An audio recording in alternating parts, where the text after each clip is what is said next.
When did you finally understand that not everyone who hurts you is a villain? When I was 16, I thought I knew everything about betrayal. My dad walked out when I was 12, and that experience left me with one clear lesson. People who hurt you are villains, plain and simple. Noah moved next door last summer with his dad Winston. They arrived with little fanfare, a moving truck, some boxes, and a beat-up station wagon that looked like it had survived several decades of hard use. Noah was quiet but friendly, with a kind smile that made it impossible not to like him. We started hanging out almost immediately. My mom Heidi was suspicious at first. After dad left, she developed this protective shield around us both. But even she warmed up to Noah after he helped fix our leaking garden hose and mowed our lawn when our mower broke down. By September, Noah and I had become inseparable. We walked to school together, studied together, and spent weekends watching terrible movies just to make fun of them. He knew about my dad, and I knew his mom had died when he was 14. We understood each other's empty spaces. Caroline, my friend since elementary school, started acting weird about my friendship with Noah. She'd make comments about how I was ditching her, even though I still made time for our weekly hangouts. When I invited her to join us sometimes, she'd refuse with some flimsy excuse. In October, Noah started missing school. First just a day here and there, then 3 days in a row. When I texted him, his replies were short. When I went to his house, Winston would say Noah wasn't feeling well. I left homework on their porch and wrote encouraging notes, but something felt off. When Noah finally returned to school, he was different. He avoided eye contact, disappeared during lunch, and stopped walking home with me. When I cornered him after class, he mumbled something about being busy and walked away. Caroline caught me crying in the bathroom later that day. She sat next to me, handed me tissue, and said she had something to tell me. According to her, Noah had been telling people that I was damaged goods because of my dad leaving, that he felt sorry for me and was just hanging out with me out of pity. She'd heard it from Simon, who heard it from Alyssa,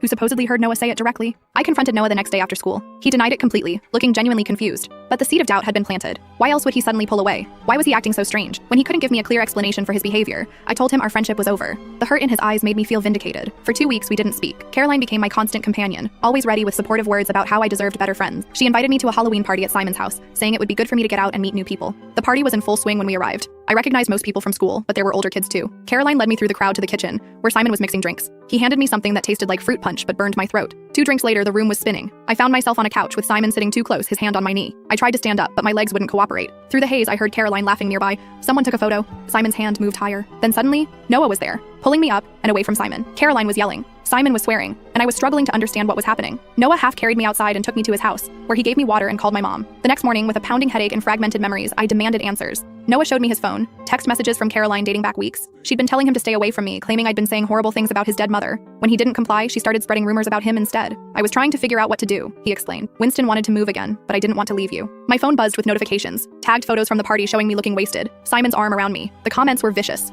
Noah showed me more texts from Caroline threatening to share worse photos if he didn't stay away from me completely. That afternoon, my mom drove me to Caroline's house. We sat in her living room while I showed her parents everything. The texts, the photos, the threats. Caroline denied it at first, then broke down when confronted with the evidence. Her parents were horrified. I just wanted my friend back, Caroline said through tears. You replaced me so easily. It took months to repair the damage. One evening in spring, sitting on Noah's porch steps, I finally asked the question that had been haunting me. Why didn't you just tell me what Caroline was doing? Noah was quiet for a long moment, because she wasn't lying about everything. You were my first real friend after mom died. I was terrified of losing you.